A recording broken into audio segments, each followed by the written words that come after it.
Morning. Do we have anybody joining us on Zoom today? They're all here. Okay, all right.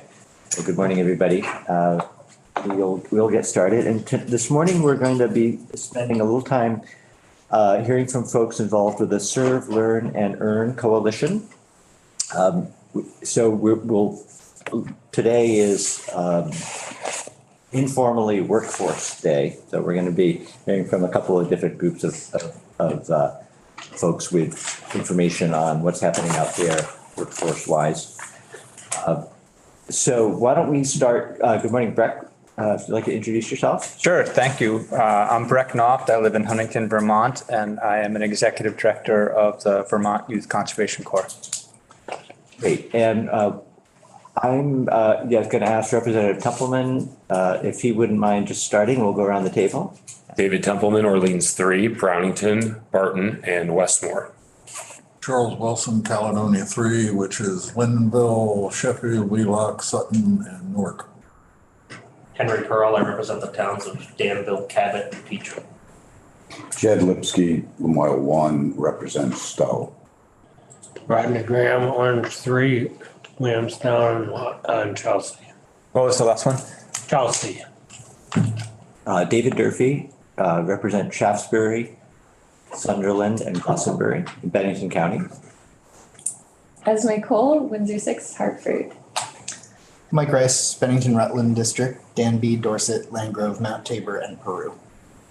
Josie Levitt, Grand Isle, Chittenden, all of Grand Isle County, and a little bit of West Milton. So if you want to just let us know who else is here that we will be hearing from. Yep. We'll get full introductions from them later. Yeah. Sounds great. At the end of the bench there is Allison Lamagna from Vermont Works for Women, David Mears of Audubon, Vermont, Ronnie Baston of Vermont Works for Women, and Tom Longstreth of Resource. Okay. Well, welcome to all of you, and thank you for joining us this morning. And we're all ears. I think we don't have a presentation to look at, so we'll. Okay, well, let's start the conversation. Appreciate very much the invitation to come in this morning and talk about workforce development and paid service and training opportunities, pathways to promising careers, and the many ways in which all of those intersect and support one another. As I shared, I am an executive director of Vermont Youth Conservation Corps. I'm also here on behalf of the Serve, Learn, Earn initiative, which is really an initiative that's dedicated to increasing the quality and the number of paid service and training experiences here in Vermont. And our four organizations are very much mission aligned, and yet our programs are really complementary and in some ways distinct of one another. So it's a pretty powerful collaboration. Because this is the start of the legislative session, and because there may be some folks who are new to this committee, and perhaps most of the point, because we haven't been in front of this committee, I thought it'd be helpful if I started with an overview of Vermont Youth Conservation Corps, or VYCC, and then we can make some connections between that and how it fits into the larger workforce development ecosystem, if you will. So in a nutshell, what VYCC does is we hire young adults and they work together on public service projects. They work together in small teams or crews, and it is at once a job as much as it is an immersive and at times intense learning experience for the participants or Corps members. In any given year, roughly 200 Corps members come and work and learn in our programs. And the projects range from small-scale forestry projects to outdoor recreation infrastructure on public lands, to water quality initiatives like stream bank restoration, to miles and miles of trails that we build throughout Vermont. Our working farm has one of Vermont's largest CSAs and is dedicated almost entirely to alleviating food insecurity. We have high school students, we have college-age participants, and we have young adults who are in their early 20s. A little bit of size and scale here. Over the past 7 years, we've had roughly 1,500 participants come through VYCC, completing over 13,000 weeks of paid service. The average length of an experience with VYCC is about 9 weeks. It's both residential or day crew. So you could go and you can, live with VYCC for a month at a time, or you can come every day and then go home and sleep in your own bed. Really kind of depending on how long an experience, how immersive an experience, what type of experience we have an opportunity for you. We're one of Vermont's largest AmeriCorps partners. Our projects run statewide from Newport to Bennington, from Woodstock to St. Albans. We also have a long history of partnering with ANR, Agency of Natural Resources, and Forest Parks and Recreation. In fact, when VYCC was first started, we were actually part of Forest Parks and Rec. That's in statute, and we're a consistent service provider for the state year after year after year. So if that's a really quick overview of VYCC at 30,000 feet, given the focus of this committee, I'd welcome a chance to share a few more specifics about two project areas that we focus on. One would be the food and farm program and the farm at VYCC, and the other would be our forestry program. But I'll start with the food and farm program. So again, this quick snapshot of numbers. This year, the food and farm program will offer paid experiences to 83 Corps members. That's 5 high school crews and 2 young adult crews. Those will run March through November, roughly 50 teenagers and 30 young adults. So not just lots of fun farming, but farming with teenagers, always an adventure. Most of these positions are AmeriCorps positions, and they're different. The youth experiences are really an introduction to farming, and it's often their first job. Amongst our 4 organizations, we talk about the best way to prepare someone for the workforce is to give them a job.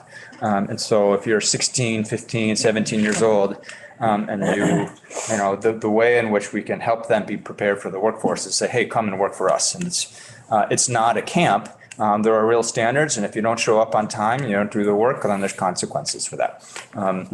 The young adult experience is more specialized and career track oriented, if you will. It's helpful to think about VYCC outcomes in really 2 categories. First would be learning and workforce development and training that we offer our members. But then the other is, what's the project impact? Because an investment in VYCC, an investment in Serve, Learn, Earn is also very much an investment in infrastructure. And I think our partnership with FPR is really built on that proposition, if you will. So the primary project of the farm at VYCC is the healthcare share. So our Corps members grow food, which is then in partnership with medical centers and other entities, distributed to Vermonters who are either food insecure or have some form of a diet-related illness. We work with, a host of medical centers, Central Vermont Medical Center being one of many. Work with Veterans Affairs groups, local small practices. Last year, we had 415 healthcare share recipients or members.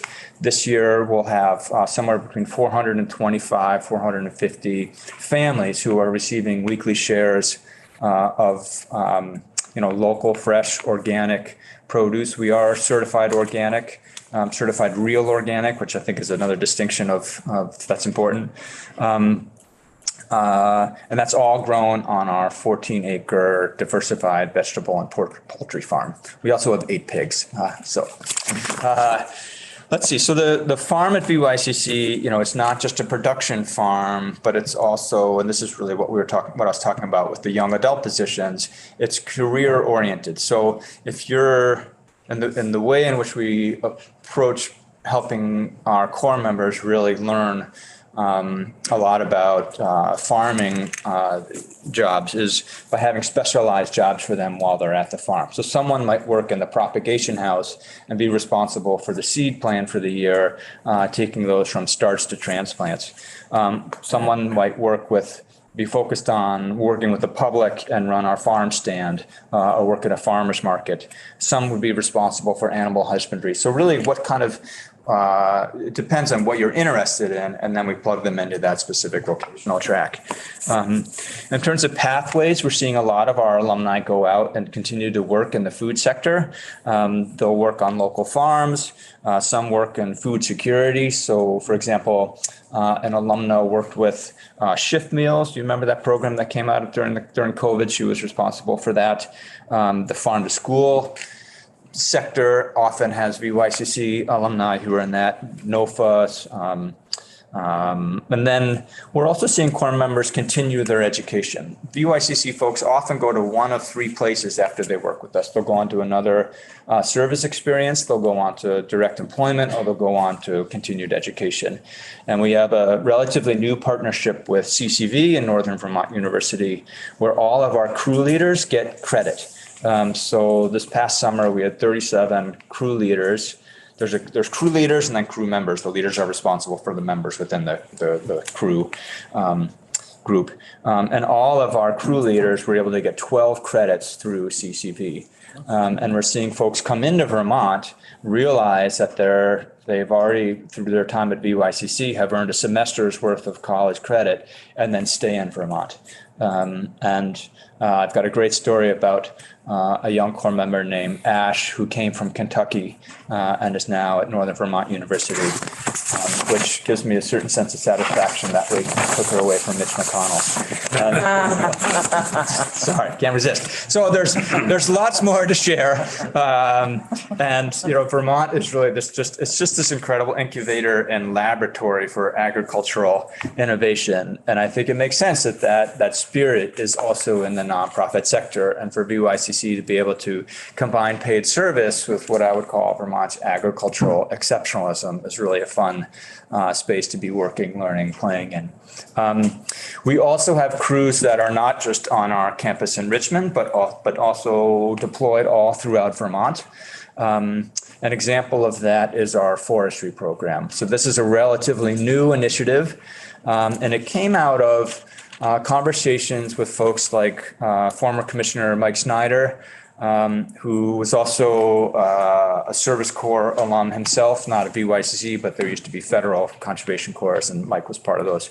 And what we realized with this, that the forestry community was a graying sector, and that people were aging out, if you will. And so we wanted to be part of a solution where we were bringing more young people into the forestry professions in ways that combined science-based education and technical skills. So someone who really understands the principles of silviculture and what's happening in a forest, but can also run a chainsaw, if you will. And so that's what VYCC does, is we combine those technical skills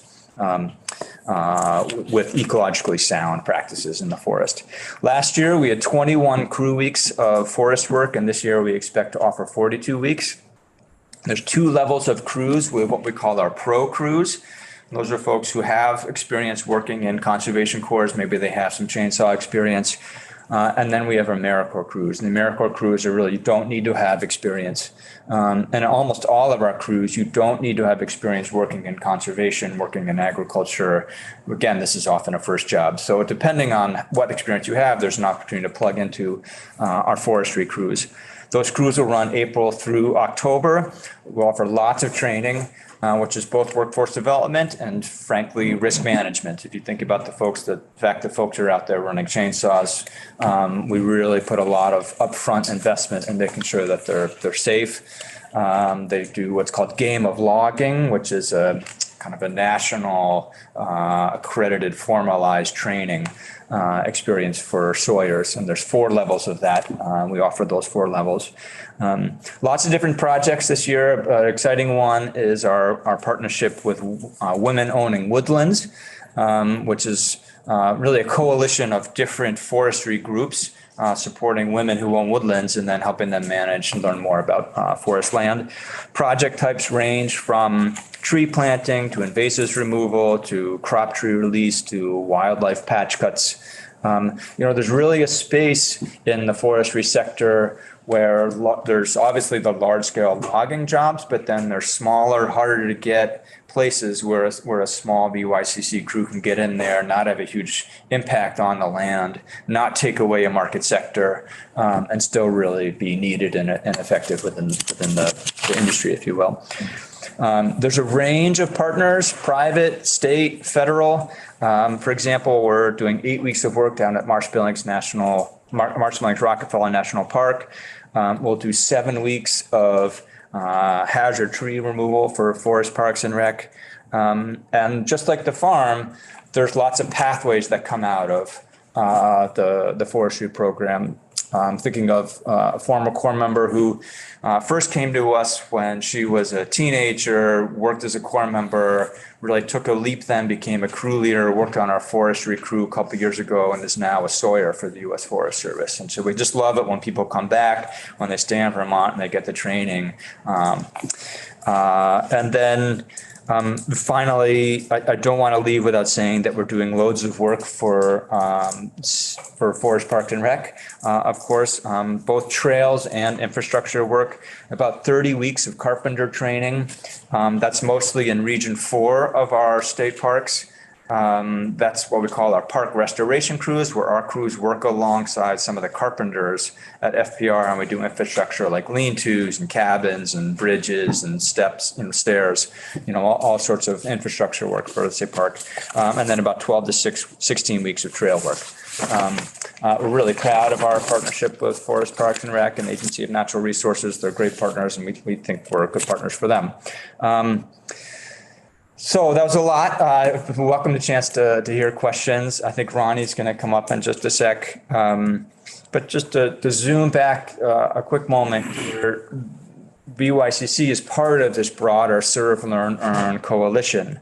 And across our 4 organizations, there's Dan Smith of the Vermont Community Foundation has a great phrase where he says Vermont is program rich but system poor. And I think what we're trying to do is build a system, or if not an ecosystem around workforce development, where young people can come in, connect with our organization. And across our organizations, we know everyone in Vermont. We can help people get jobs, but they need the training. And oftentimes, particularly with economically disenfranchised Vermonters, they don't have a network.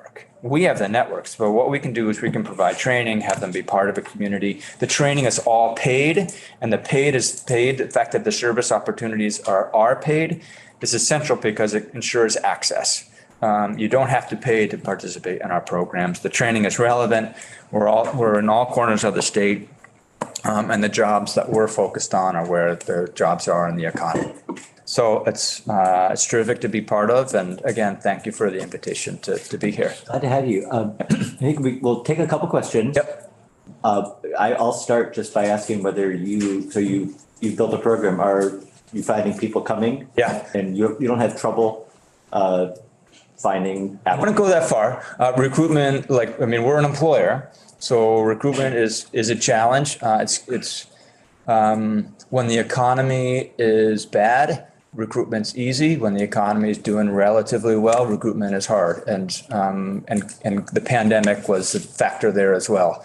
I'm confident we'll be able to enroll roughly 200 folks this year.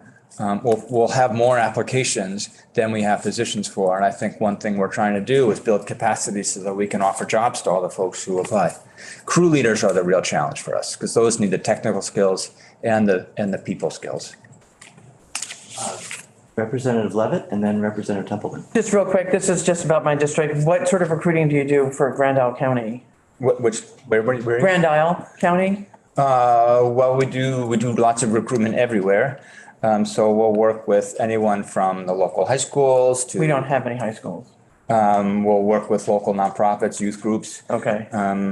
I can get back to you and give you. I'm curious because I haven't seen any. Yes, you look Well, I like would you. say this is the brilliance of the coalition and the collaborative with other organizations. So Vermont Works for Women has a great network in Franklin County, and part of the benefit of coming together is to share those recruitment resources. So that way, if you're not specifically in a prison, because the school systems really stop after elementary, you have to be really intentional in Franklin and Grand Isle. And so we can utilize other programs across organizations to make sure that all are equally promoted. So that way they know there's 4 different pathways, not just one. Right, but you just also said we have a great recruitment program in Franklin County. And I'm just harping on this because I got a lot of constituent email yesterday.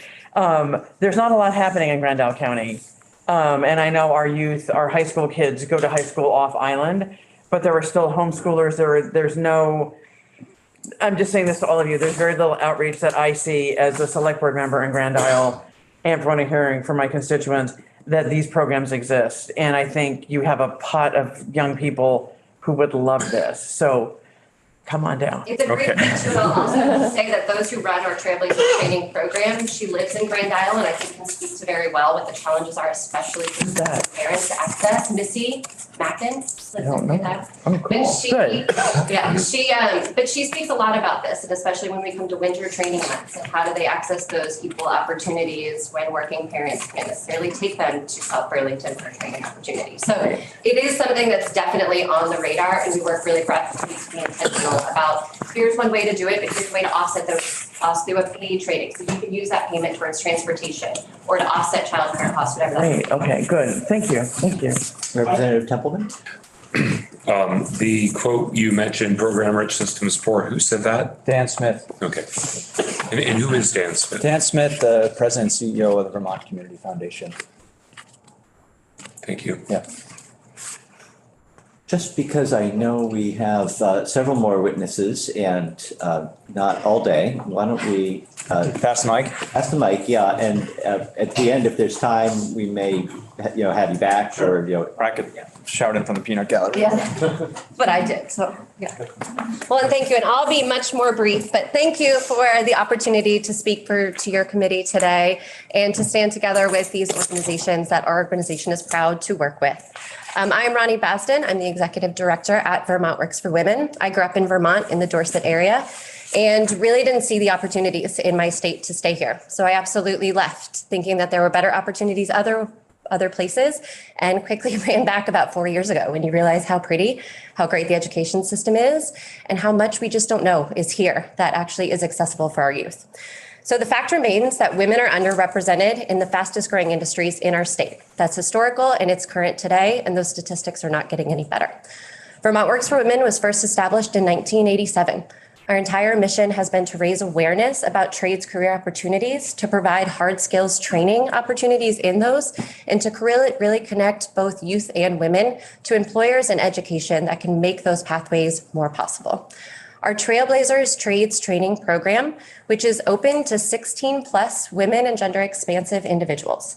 That provides industry recognized training in construction, electrical, plumbing, solar installation, weatherization, and heat pump. That training provides job-ready skills, but it also pairs it with the soft skills and support needed to really make sure that women are accessing these jobs. Our programs remain in demand. We're in Rutland, Barre, White River Junction, Burlington, and soon to be Brattleboro. We hear the demand growing. We hear communities saying the need. While we want these women to go directly into the jobs that are available, that employers are asking for, we also know that these skills benefit their direct communities. You can fix up your own home. You can weatherize your neighbor. You can help support the community needs that are also really in demand right now across our state. Our organization also recognizes that we need to not only help the current labor force needs, but we need to look long-term. We need to be focusing on our youth. Youth need to know about our tech school programs. We need to know about the affordable and accessible pathways that we have here. And women aren't accessing them. Less than 11% of our tech centers access female enrollment and less than 6% make it to graduation. Those numbers are even lower in those industries. The tech centers are in every region.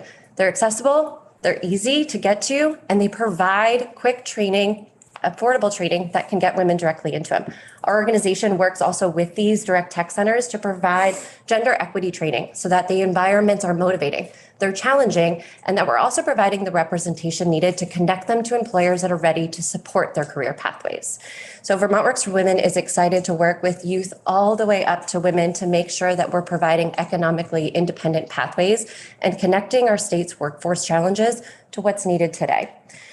We are excited to be here and to share what we do as an organization across our state to really ensure that we're meeting and reaching the untapped potential that Vermont needs to actually meet industry demand today and in the future. Thank you. Thank you. That was quick and fast. I told you. Yes, I am efficient. Wait. Oh, yes, yeah.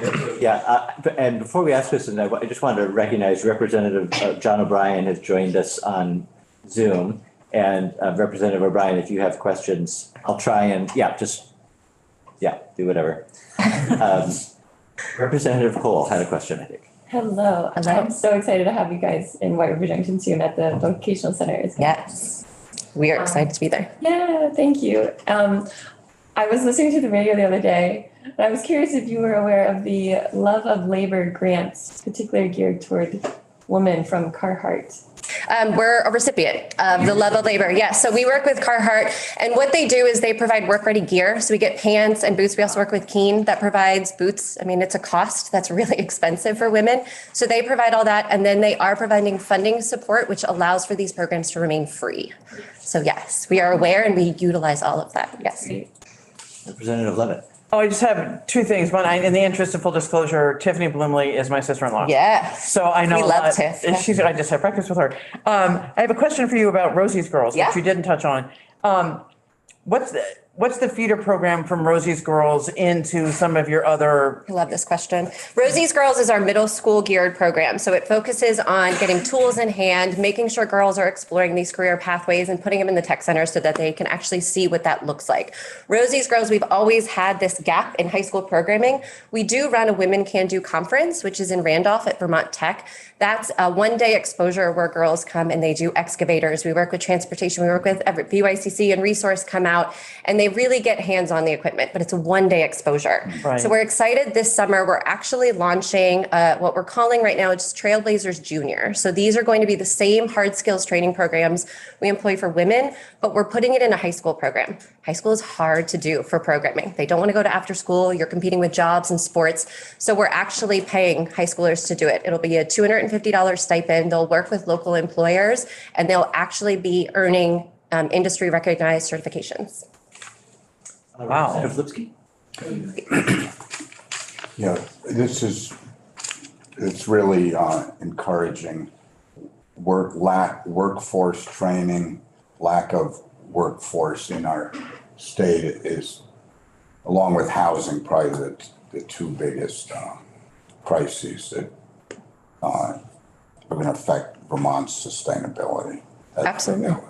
So I have worked with Vermont Youth Corps, and I'm happy to be a logger, but I have watched their interaction on projects, including LEAP training and attending other for, maybe going back 15 years or more. And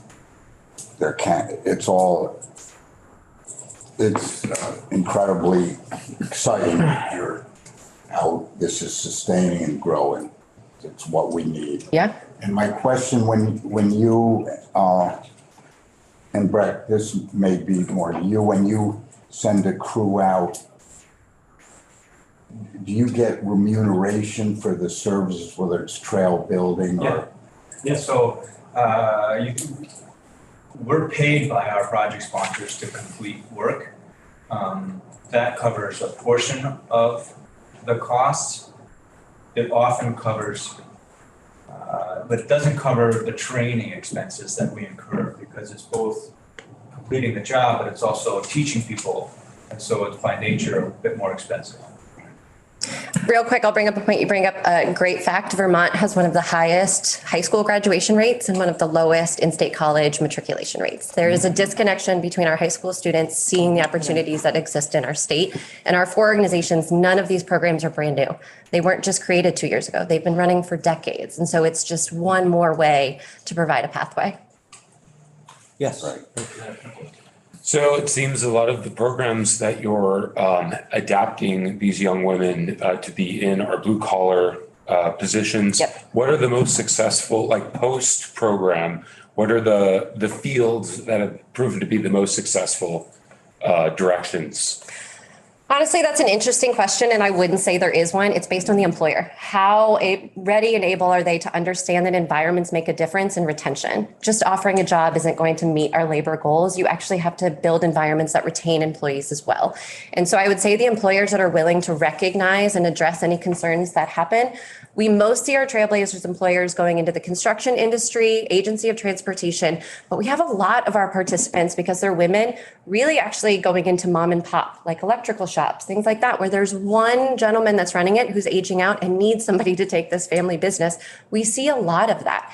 And I think that's encouraging for Vermont, because a lot of those small businesses don't necessarily have the resources or understand, they don't have maternity leave policies, let's say, or that. And by bridging with our program, we're able to build those work environments that actually can grow on their own and sustain by already having that foundation. And so I wouldn't say that there's one that is stronger as far as what we gear towards. We really base it on how willing is the employer ready to address the changes. And because of the pandemic, they are right now, which is something I think we can capitalize on. Representative Lipsky? Recently, within 6 months, I saw on WCAX a very powerful presentation from a municipal fire department. I think it was in Franklin County, and it was training for women. And they were somewhere, appeared to be in high school, but they have such a workforce firefighting crisis. They went all out, and this was a riveting and it was a great program. It's a phenomenal story. We actually work with the Burlington Fire Department, and they've chosen to address this. They have a huge recruitment need. You need firefighters. And if you look at fire stations across Vermont, there are not many women in them right now, but yet women can do it. It's not an issue of strength. They absolutely can do the same thing. Burlington Fire Department is actually taking a recruitment approach. So they have had their entire fire team go through our gender equity services, which is all about busting gender bias and breaking down gender stereotypes and trying to use that internal structure first to see if that then goes out. But they're going to high schools. There is a major crisis in a lot of our utilities that not only staffing is an issue, but they just don't have the feeder programs that are really leading towards those. Your point about the employer being open and encouraging, that fire chief was on all the gender issues. That was a culture of we need you. Thank you. That's great. And it's no longer an opportunity for employers to do it. It's really an obligation. That's where we sit today. Right. Representative Pearl? I probably just missed it, but you named off the locations. Was there one in the Northeast Kingdom? So we are not. That's where we're trying to go next. Northeast Kingdom is where we would like to bring Trailblazers. Again, it's based on where we can do. We need local employers, and then we usually work with local tech centers to really utilize that space to run the programming. It comes up every single planning year. And our director of impact might say we are closer. Northeast Girls will be running in the NK this summer. Oh, there you go. And we're working on a partnership with, up in Newport with the Tech Center for Trailblazers for 2024. Fantastic. So we're trying, I mean, the more we want to leave this free. That's the biggest thing that drives these programs is make training free. And it's only 7 weeks. We can get women in and out of this program in 7 weeks and in a job. And so the more funding we can raise, and the state dollars that have been accessed for Serve, Learn, and Earn, 100% of it goes into direct participant costs. We fundraise privately for any overhead or administrative costs with this program. And so that the money we've been able to access through Forest Parks and Rec has allowed us to expand to White River Junction and to Brattleboro and to other communities. And so we hope to continue that. Great. Well, thank you. Thank you. Yeah, why don't we And I'll turn it over to Tom. invite Tom up to the chair? Okay. Good morning. Thank you for having us, and appreciate the focus on workforce development. I'm on the State Workforce Investment Board. I've also been the executive director of Resource for the past 27 years, I think. And some people may still remember us as Recycle North, but we've really grown our job training programs. And that's the focus of what I'd like to cover here. But in addition to covering Resource, I want to talk a little bit about the larger job situation. Why are we having this crisis in the first place? I know that the work that we're doing is really connected in a very direct way to the priorities of the legislature broadly and your committee more specifically. Affordable housing, the climate crisis, the jobs, lack of employers struggling to find people for the jobs are key priorities. And that there's a connection between them. We're not going to build housing that we need without the workers. We're not going to weatherize homes without the workers to do it. Our infrastructure needs investment, and yet that takes skills. It takes the people to do it. And the COVID pandemic really caused a drop in labor force participation. And I'm going to put my glasses on so I can see some notes and numbers here. But the labor force participation rate dropped. It's rebounded, but it's still 9% below the pre-pandemic levels. And a big reason for that is demographic. And I think a lot of workers who were already getting old, and we've been looking at a crisis in construction trades for decades, I believe. We've run a youth build program, so we've been in the trades training for a long time, and we've been talking about 55-year-old carpenters, and then it was 60-year-old carpenters, and now 63-year-old carpenters for a while, and that these average ages keep moving up, and we don't seem to be getting young people coming into them. So during the pandemic, I think a lot of the folks who had been happily continuing to work, even though they were getting older, decide, hey, this is enough. I don't need to deal with this pandemic. So in 2010, for every 100 working age Vermonters, there were 45 who were under 15 or over 65. So 2010. In 2021, we're up to 55 out of 100 are either under 15 or over 65. And so and that's caused by demographics. I don't think the death rate in Vermont was that bad in terms of COVID. So I think it's sort of mostly normal aging out of a population. So what's the solution to this demographic challenge that we have? And I think, how are we going to cut climate pollution in half by 2030 to meet Vermont's climate action goals? And, how are we going to install 112,000 heat pumps, also part of Vermont's goals? How are we going to weatherize an additional 92,000 homes? And how are we going to build sufficient housing? We can ask Gramps to keep that tool belt on, or maybe even put it back on if he's since left the workforce. Robots are developing at a pretty fast pace, but they're just not going to be able to crawl underneath. There's limits to what a lot of the jobs we need. We're still a ways away from full automation. We can try hard, as we've been doing, to poach workers from out of state. And we can also invite workers who are desperate to get into the United States to come work here. The trouble there is this chicken versus egg problem of we need workers for housing, but bringing people from out of state is going to create even more housing problems. So, and certainly greater productivity is one of the ways that we can sort of work our way out of this, is just by doing more with fewer and getting smarter. And so I think each of these actually are part of the solution. But none of them are going to fill this 10,000 worker shortage that we have. So essentially there's a 10,000 worker or 3% gap in the size of our workforce relative to the employer demand. That's what the economists are saying. And there's also a large equity issue with a substantial population of working age residents who would like to work but lack the skills or training. And this includes about 22,000 working age residents with disabilities who are not working. A priority of resource is to train and prepare workers who are not in the labor force but want to work. In 2023, we expect to train close to 400 individuals.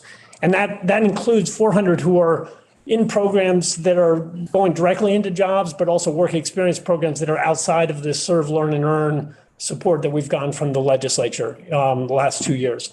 But 400 workers, that's about 4% of that gap that we have. So it's not going to solve the problem. But and again, I'm just talking about resources numbers, not the rest of the coalition. The rest of the coalition, we're solving even more of that, trying to meet that gap.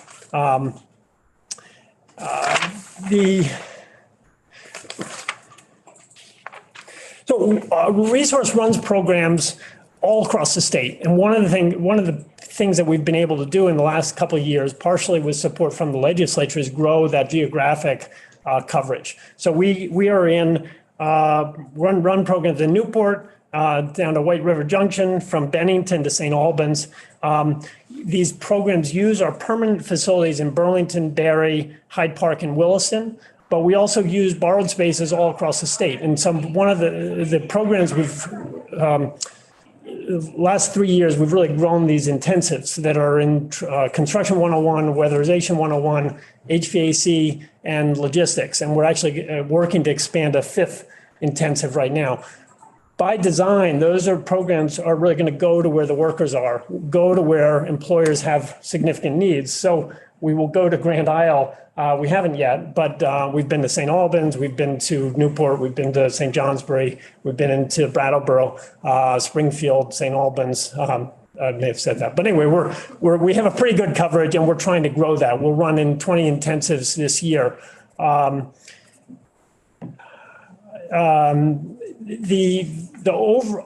of these programs really run the gamut. I put it in 3 classifications. One is work experience, and that's to get young people and those who really are missing pretty fundamental job skills, get them prepared to start working. A second level is work development programs, and by that we mean at the end of the program, we're going to place these workers into jobs. So that's the goal, and about half of our training, half of those 400 are really in those programs where the end goal is placement with an employer with a good wage. The last and newest area is an apprenticeship, and we're running with 4 large construction companies. We're running a new apprenticeship program for construction that is really designed to take laborers who are currently employed by these companies and move them into as a registered apprenticeship through a registered apprenticeship so that they come out with carpentry skills. Our two youth build programs run currently in Barry and Burlington. One of the things that we've seen in the youth build program is historically it serves dropout youth and who are fully dropped out. And in fact, our funding meant that the students had to be dropped out fully, disconnected from the school system in order for us to serve them. Increasingly, we're seeing the needs within schools of enrolled students rising, with schools often struggling to serve some of harder to serve students who are not engaged, and also a decrease in the students who are not connected to the school or the classic dropouts who've been out of the school, getting into trouble often. And so we are shifting our programs and actually have some new relationships with school districts. So we are able to serve their students. The schools are paying us, not full cost, but they're paying us something. And so we're able to serve in-school youth. And one of the exciting pieces of this is we think that this new model is going to allow us to expand to other areas around the state, which would like us to offer a youth build program. And youth build, 16 to 24-year-old youth, they get their high school diploma through our programs. We're not the one who issues that diploma, but we're teaching the skills.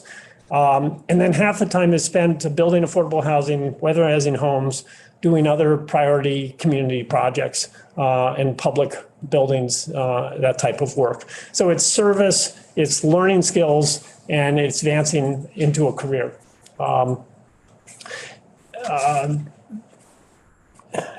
The tight labor market has created significant stress in the economy, and that's contributed to this high inflation. And it's making it harder to get important work done. It's also creating an opportunity because there's all these people who would like to be working, who would like to be engaged, who are here living in Vermont, who we can, through training, we can put into the labor force. And that's, I think, common throughout all of these organizations. as we've said, resources programs, about half of our programs are affiliated, are part of the Serve, Learn, and Earn collaborative. The importance of these programs is that we recruit and train brand new workers. We're agile and entrepreneurial, and we keep innovating and creating new programs where there's employer demand or where there's unemployed people who need opportunities. And through this service, we are really meeting, it's a powerful form of training. When a young person or a middle-aged person who lacks skills wants to get in the labor force is able to learn skills, but then also accomplish something that is serving a purpose in their community, that creates some pride and helps them change their own personal outlook and who they can be and it helps them move their career forward. And that, I think, fundamentally is one of the strengths that we can bring to this, to Vermont. So thank you, and I'll pause there. Thank you very much. Any questions on the resource? Representative Love? I'm just going to keep harping on this. What is it going to take to get, and this goes for all of you who haven't presented yet, to come to Grand Isle County? Where we have, I know we're hindered because we don't have a high school, but we do have high school age students.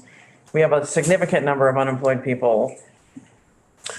And we have a lot of poverty. Yeah. So I'm just curious, what's it going to take to move the needle for you guys on this? I will come back to you and give you a report. There may be things I'm not aware of in my position that often, I don't know all of the places we've been talking, but the exciting piece about the intensive model is it's 6 weeks long. It's mobile. We go to where the places are.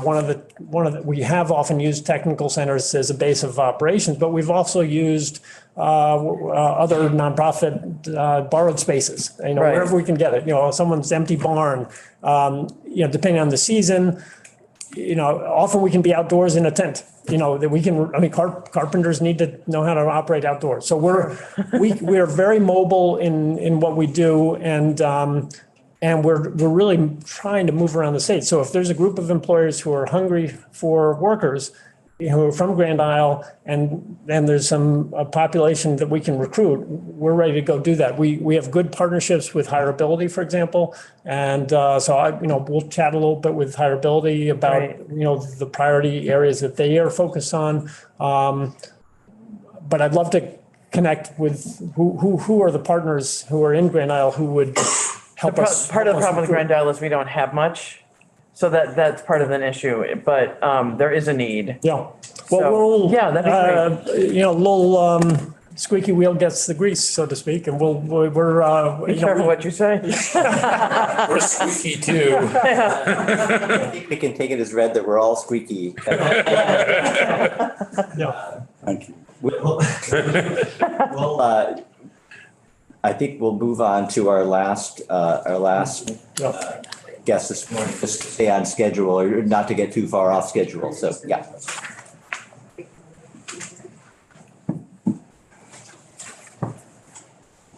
Thanks to you all. I'm David Mears. I'm the Executive Director of Audubon Vermont. And Audubon Vermont's mission is to protect birds in the places birds need to thrive. And so you might wonder, what are we doing as part of a workforce development service learning program? But a few years ago, we recognized that, well, just to step back for a moment, a lot of our programming in the conservation arena in Vermont is necessarily focused on farming and forests.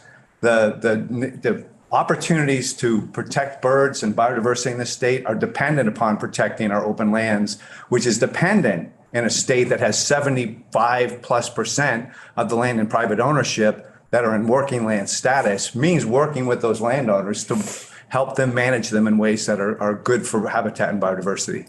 And as we've developed programs like our bird-friendly maple program, where we work with the maple sector, or our programs we work with Vermont Woodlands Association and the forest and logging community, or our programs like the bird-friendly farming program, where we're working with farmers, all of those programs depend upon those sectors continuing.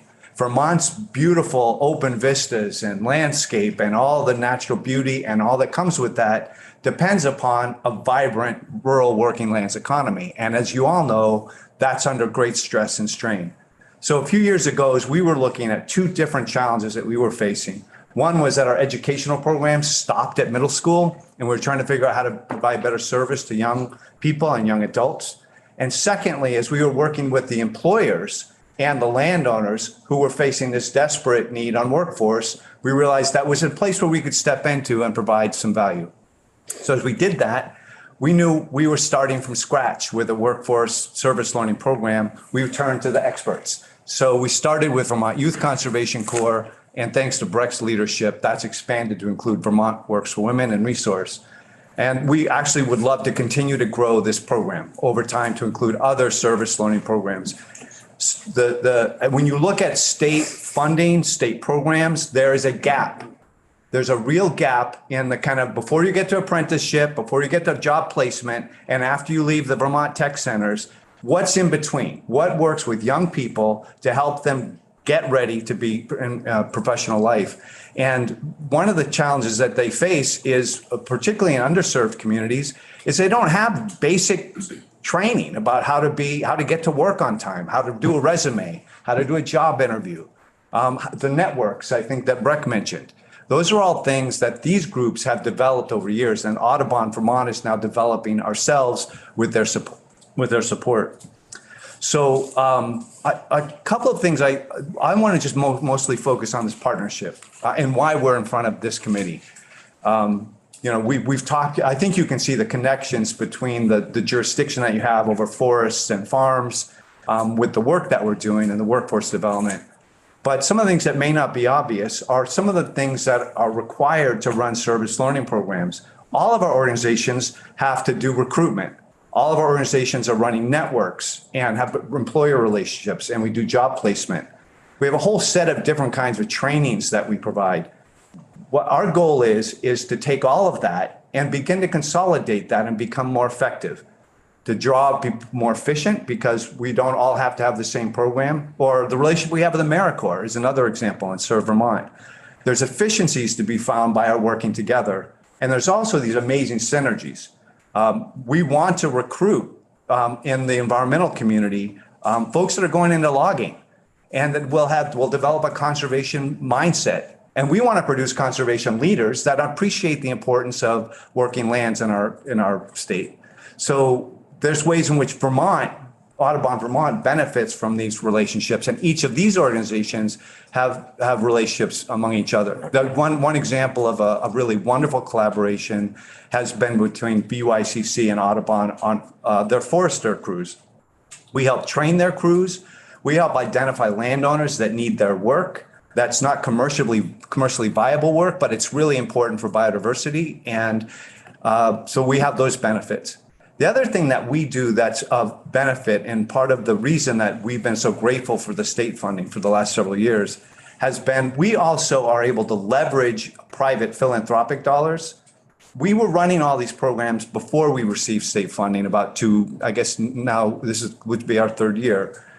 And what the state funding allowed us to do is to ramp up, to turn that dial, to allow us to accelerate the rate and the number of people that we're able to serve and the quality of those experiences.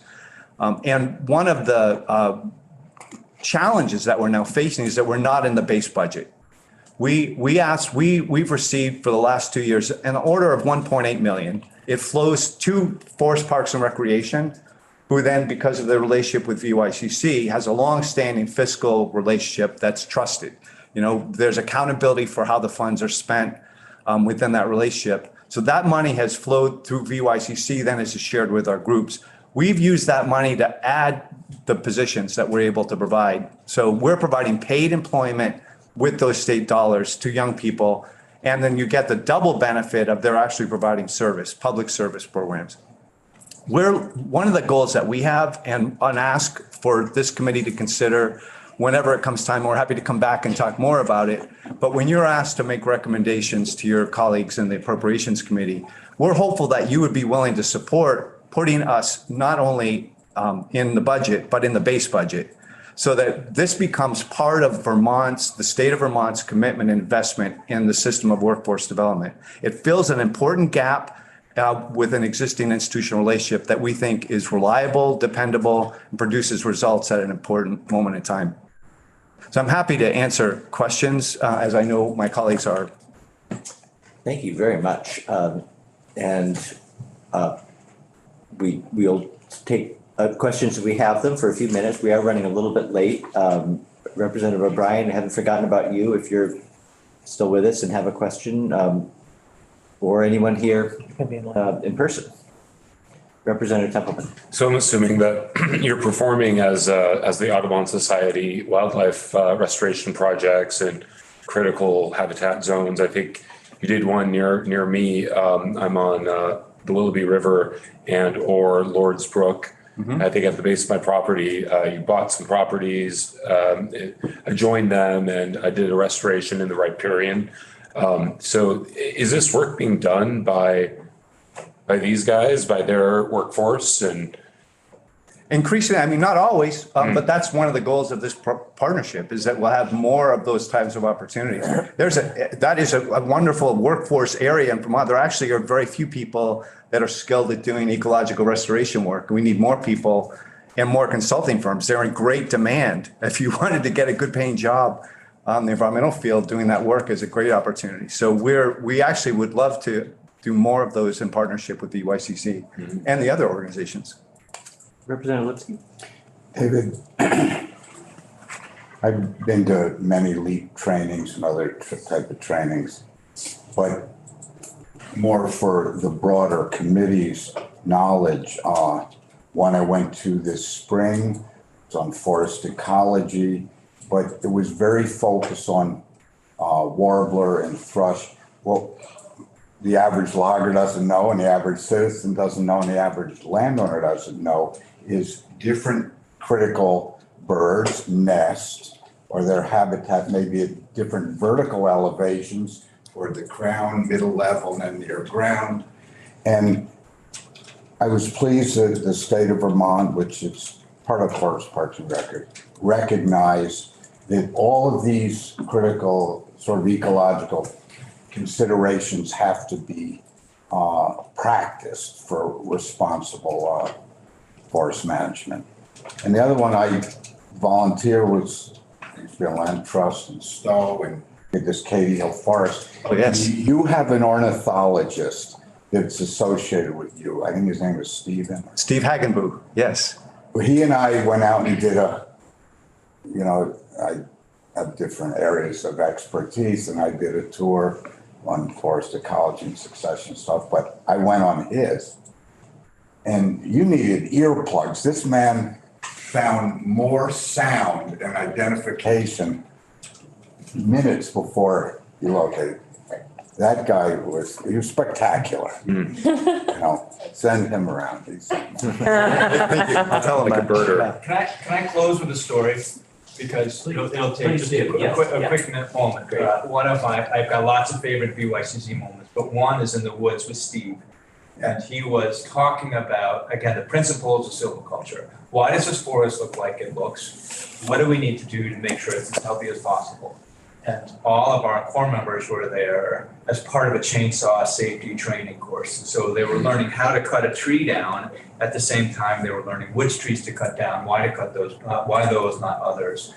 And as part of our game of logging, which is a really serious safety course, you have to fell a tree in a very specific place, and it's structured in a bit of a competition as a way to incentivize participants and have them really understand safety.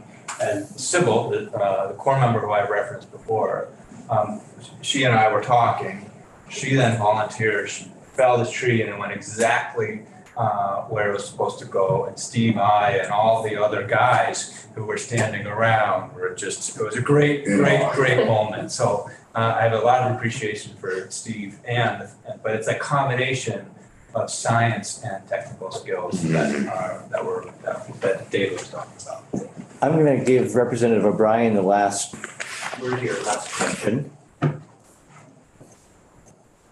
Thank you, Chair. I was just hoping that I have a very general question, I guess. While we have so many witnesses who are familiar with the workforce, and that is, what has happened to, what are Vermonters doing between 15 and 65? It just seems like they're sitting at home playing Fortnite or something. Have they gotten better jobs? Have they left the state? If we need these 10,000 workers, what are they doing right now? I have a quick answer. That one thing I think is a lot of them just need to find that pathway, career training, and be connected. One part of it, if I speak particularly to women or gender expansive, it's a confidence issue of getting into those industries and bridging that. We also can't negate childcare, transportation, and housing remain a crisis. Childcare especially. So to access those industries, again, a job offer is great. It's not great if you don't have the support to actually make it each day to work. And so I still think that remains a critical issue. Well, and I'll just also add that I think part of the issue is just plain demographics. I mean, there's this baby boom generation was a lot of our labor force, and they've passed retirement age. And, there actually is an increase in I forget one of the age stripes. There's actually been an increase since COVID in that age group on the number of workers. So some of those whatever she said, 16 to 65-year-olds, some of those decades of those age groups have actually increased in the workforce. But I do think that, your other point, there are a lot of people who aren't, and that's where we are all very focused, is trying to get people who aren't in the labor force into it, through training, through coaching, through the service that gives them a sense of purpose and clarity to move forward. What are the specific gaps that Grand Isle students can't access, and how do we as organizations who have flexibility in doing this provide the wraparound support? And it doesn't look the same in Rutland that it does in Grand Isle. Transportation. Yeah, I mean, just the issues are not the same. The barriers are not the same. Right. And I think as for organizations who have been doing this for decades, we try to really recognize and adapt programming to meet that community need. It's not a plug and play everywhere. Right. And so I think those are some of the critical ways we're leaning on each other, but then also really trying to fill the gap that's just not been filled. That was very helpful. Thank you for that explanation. I think particularly about the aging demographics and the news that in fact there are maybe some age cohorts where workforce participation has increased. That's encouraging, and maybe thanks to the work that you've been doing. So thank you all. Thank you. For joining us. Appreciate it. And we'll adjourn this session, and we've got